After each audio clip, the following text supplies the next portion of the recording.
মুঘল সাম্রাজ্যের ইতিহাস আলোচনা করতে গেলে স্বাভাবিকভাবেই এই সুবিশাল সাম্রাজ্যর বিস্তৃতির পর্যায়গুলি আমাদের জানতে ইচ্ছে করে। কিন্তু হঠাৎ করে এই সুবিশাল সাম্রাজ্য তো গড়ে ওঠেনি। বাবর সিংহাসনে আরোহণের সময়ও ভারতের এত বড় ভূখণ্ড সাম্রাজ্যভুক্ত ছিল না। ধীরে ধীরে পরবর্তী মুঘল সম্রাটরা বিভিন্ন সাম্রাজ্যবাদী নীতি অনুসরণ করে সাম্রাজ্যকে এত বিশাল রূপ দিয়েছেন। তেমনই একটি সাম্রাজ্যবাদী নীতি হল শাহজাহান অনুসৃত মধ্য এশিয়া নীতি। এডুকেশন ওয়েবসাইট চ্যানেলে আপনাদের সকলকে জানাই স্বাগত। বিগত দিনকের আলোচনা আমাদের ডিসক্রিপশন বক্সের লিঙ্কে আপনারা পেয়ে যাবেন, চাইলে ভিডিওটি ওখান থেকে দেখে আসতে পারেন। চলে আসছি মূল আলোচনায়। আজকের আলোচনা বিষয় শাহজাহানের মধ্য এশিয়া নীতি। জাহাঙ্গীরের মৃত্যুর পর শাহজাহান মুঘল রাজসিংহাসনে আরোহণ করেন। মধ্য এশিয়া নীতি হল তার রাজ্য জয়ের পরিকল্পনাগুলির একটি। এ প্রসঙ্গে প্রথমেই বলে রাখি, শাহজাহানের মধ্য এশিয়ার নীতি কার্যত ব্যর্থতায় পর্যবসিত হয়েছিল, মানে ব্যর্থ হয়ে গিয়েছিল। মুঘল ঐতিহাসিক আব্দুল হামিদ লাহোরের নাম নিশ্চয়ই তোমরা শুনে থাকবে। তার একটি বক্তব্য অনুসরণ করলে বলা যায়, রাজত্বের গোড়া থেকেই সম্রাটের মন পড়েছিল বাল্খ ও বাদাখশান জয়ের দিকে। দুটি রাজ্য, বাল্খ এবং বাদাখশান, এই দুটি অঞ্চল শুধু মুঘলদের বংশগত অধিকারী ছিল না, তৈমুরলংয়ের রাজধানী সমরখন্দ দখলের চাবিকাঠিও নিহিত ছিল এই দুটি অঞ্চল জয়ের মধ্যে। তবে হিন্দুকুশ অঞ্চলে সৈন্য সমাবেশ সহজসাধ্য কাজ ছিল না। মানে হিন্দুকুশ একটা পর্বত অঞ্চল, সেইখানে যে সৈন্য মোতায়েন করা হয় না, এই যে কাজটা, এটা কিন্তু খুব একটা সহজ ছিল না। তাছাড়াও মুঘল সম্রাটদের পক্ষে এই অঞ্চল অধিকারের কতটুকু প্রয়োজন ছিল তা নিয়েও কিন্তু যথেষ্ট সন্দেহ রয়েছে।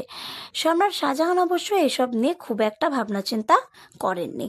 শাহজাহানের রাজত্বের শুরুতেই একটি দুর্ভাগ্যজনক ঘটনাকে কেন্দ্র করে ট্রান্সঅক্সিয়ানার শাসকদের সঙ্গে শাহজাহানের সম্পর্কে ফাটল ধরে।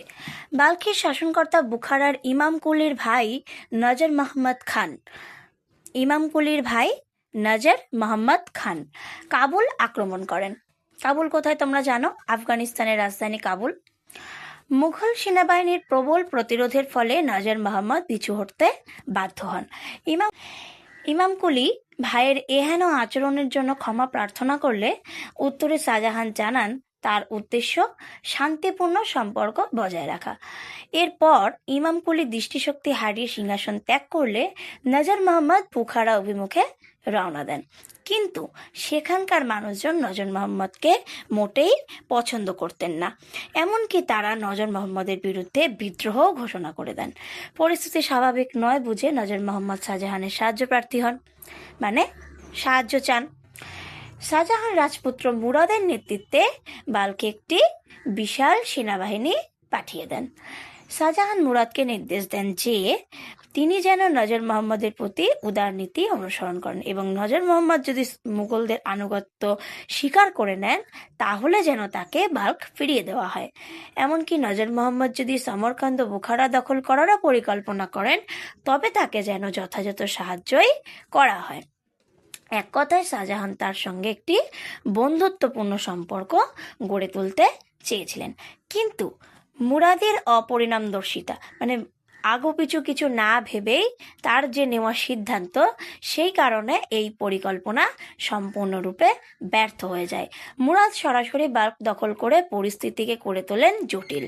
আতঙ্কিত নজর মোহাম্মদ বাল্কের দুর্গে আশ্রয় নেন। এরপর কি হয়?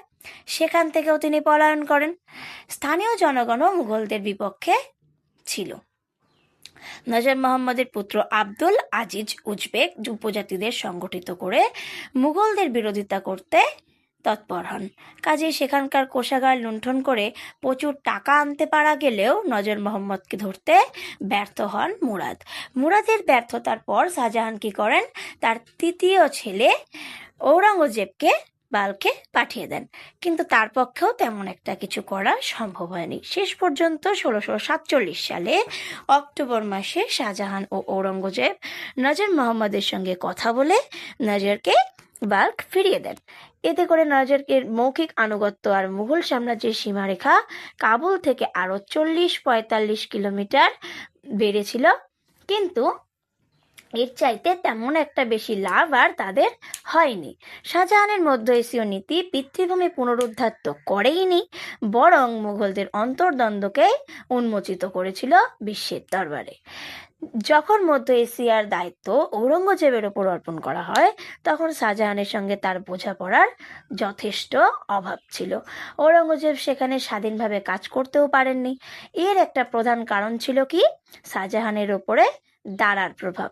আমরা জানি যে দারাকে শাহজাহান যুবরাজ ঘোষণা করার চিন্তায় ছিলেন, তাই তার ওপর যে তার একটা প্রভাব ছিল, সেই প্রভাবের জন্যই ঔরঙ্গজেব কিন্তু স্বাধীনভাবে কোনো কাজ বা সিদ্ধান্ত নিতে বা করতে পারতেন না। তাছাড়াও এই অঞ্চল দখল করা সহজ হলেও শাসন করা কিন্তু মোটেই সহজ কাজ ছিল না। কোন জায়গা? মধ্য এশিয়া। স্যার যদুনাথ সরকার মন্তব্য করেছেন, এর ফলে 2 বছরে 4 কোটি টাকা খরচ হয়েছিল, কিন্তু অধিকৃত অঞ্চল থেকে মাত্র 22.5 লক্ষ টাকায় রাজস্ব হিসেবে মুঘল রাজকোষে এসে পৌঁছেছিল। উপরন্তু এতে শুধু প্রাণহানি আর অর্থব্যয়ই নয়, সাথে সাথে মুঘল সেনাবাহিনীর অযোগ্যতা, অপদার্থতা সবার সামনে উন্মোচিত হয়ে যায়। এই ব্যর্থতা মুঘলদের পক্ষে যথেষ্ট সম্মানহানিকর ছিল। এই সুযোগে শাহ আব্বাস কান্দাহার পুনরুদ্ধার করে নেন।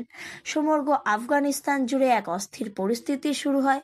এমনকি উত্তর পশ্চিম সীমান্তের উপজাতিদের দমন করে রাখাও কঠিন হয়ে পড়ে।